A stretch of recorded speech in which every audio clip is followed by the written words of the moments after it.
Olá, estou de volta aqui ao canal Uma Questão de Narrativa.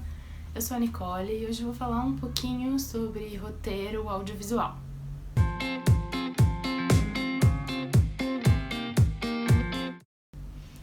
Bom, na verdade o início desse canal foi muito em cima de uma pesquisa que tinha como base as narrativas de ficção focadas no audiovisual. E eu sinto que quando a gente fala de roteiro audiovisual, ele realmente pode ir para vários caminhos diferentes, porque roteiros de institucional, documentários e afins também são roteiros de audiovisual.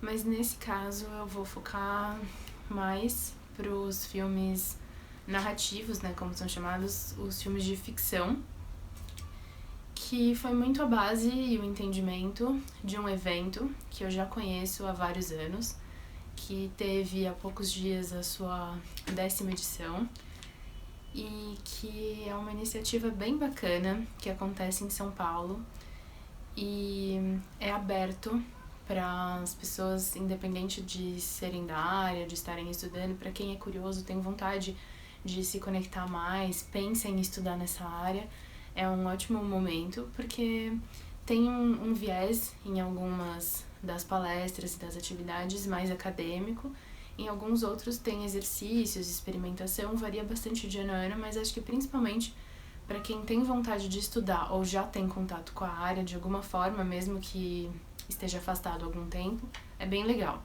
É o seminário História de Roteiristas, que costuma acontecer na Universidade Mackenzie, mas ele não tem custo e é aberto independente do seu grau, né, do seu vínculo com a universidade.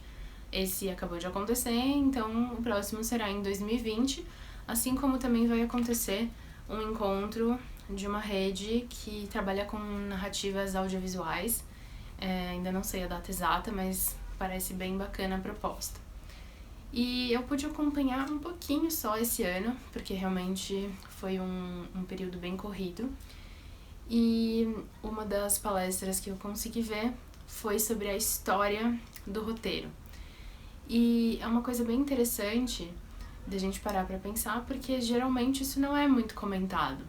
E realmente, você não precisa necessariamente conhecer o histórico para poder aprender a formatar um roteiro, por exemplo, e nem mesmo para desenvolver narrativa, storytelling e afins, mas é um processo bem bacana de se olhar, de se ter contato, né? Eu não vou repetir a apresentação do professor aqui, logicamente, mas eu acho que tem alguns pontos interessantes de serem compartilhados, de a gente pensar que quando os filmes começaram, né, quando teve esse processo do cinema, para quem conhece um pouco da história, né, com os Lumière, que a gente tinha filmagens que não tinham muita história, né, elas não tinham um conteúdo definido.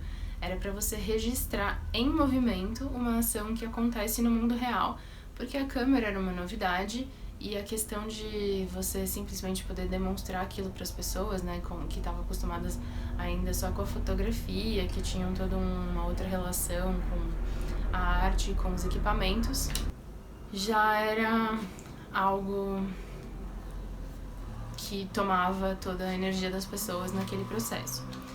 E existem, né, controvérsias, como a questão do avião, dessas invenções das máquinas, de quem realmente começou, que já existiam outros experimentos com imagens em movimento e outros aparelhos, mas, de fato, o que geralmente se estuda, que não significa que tá certo, né, só tô comentando que é o que a gente conhece e geralmente é passado nos cursos e afins,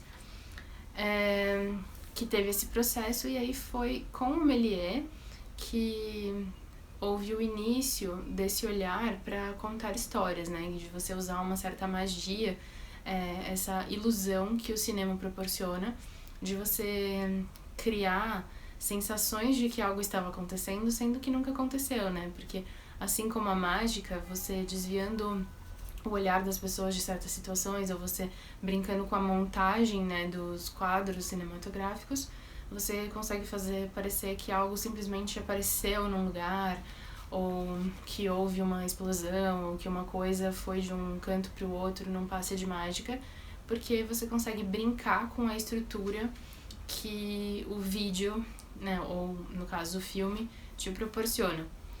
E no começo, os filmes existiam só com as ações, e o som ele foi adentrando pouco a pouco, mas era mais musical, às vezes era ao vivo que essa trilha sonora acompanhava.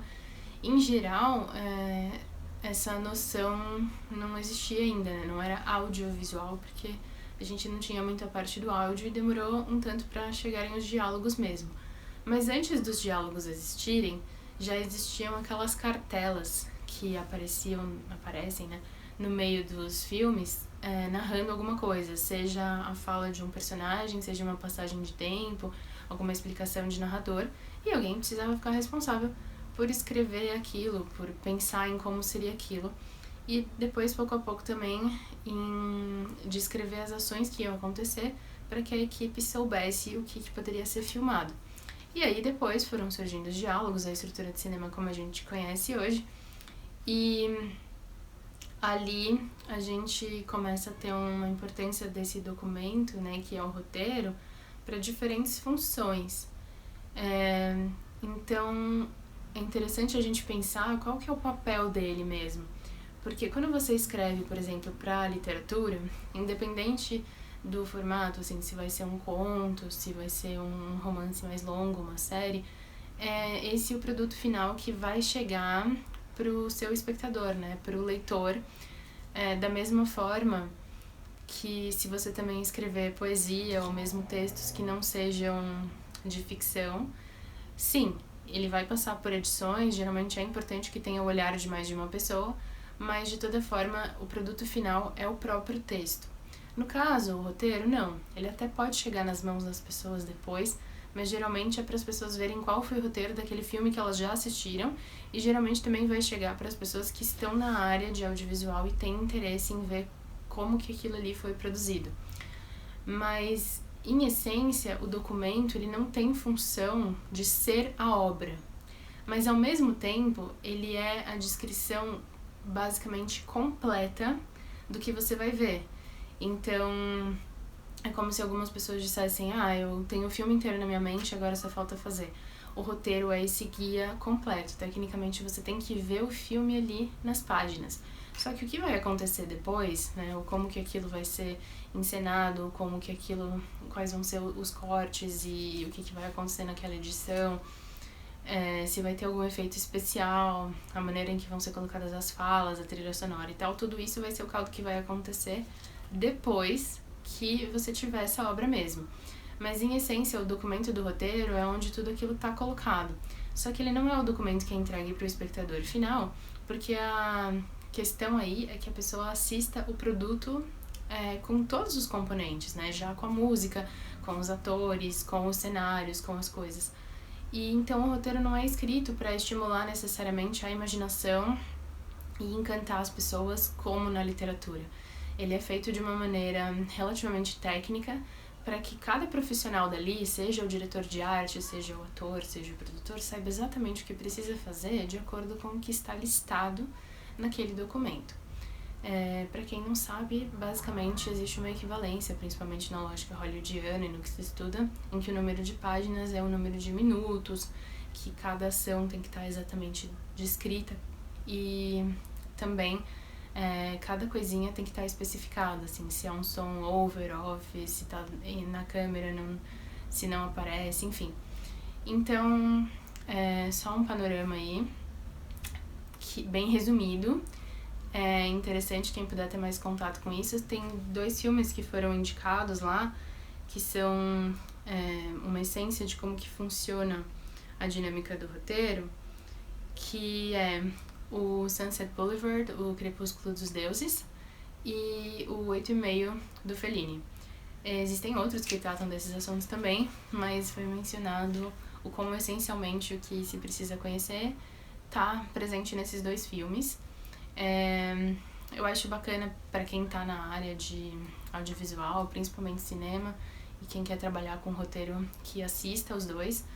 O Crepúsculo dos Deuses foi um dos filmes que ficou mais icônico para mim nas minhas épocas de estudo e faculdade. Eu fiquei até com vontade de rever, que faz realmente bastante tempo. que eu não assisto. E então é isso, né? Fica um pouco dessa introdução e reflexão, um pouquinho mais longo do que eu tinha imaginado, mas acho que também não é legal simplesmente jogar a informação ou pular demais as etapas. E fica a dica também para acompanhar esses eventos nos próximos anos. Existem alguns festivais e outros conteúdos ligados ao roteiro e audiovisual, mas eu vou falando pouco a pouco conforme o que eu conheço e o que está acontecendo. É isso, por enquanto. Agradeço pela companhia. Os comentários, como sempre, estão abertos para caso tenha alguma referência, alguma questão, ou, enfim, só algum queira dar um oi também. E se você ainda não se inscreveu aqui no canal, fica o convite. Eu costumo variar um pouco o compartilhamento entre roteiro e escrita literária.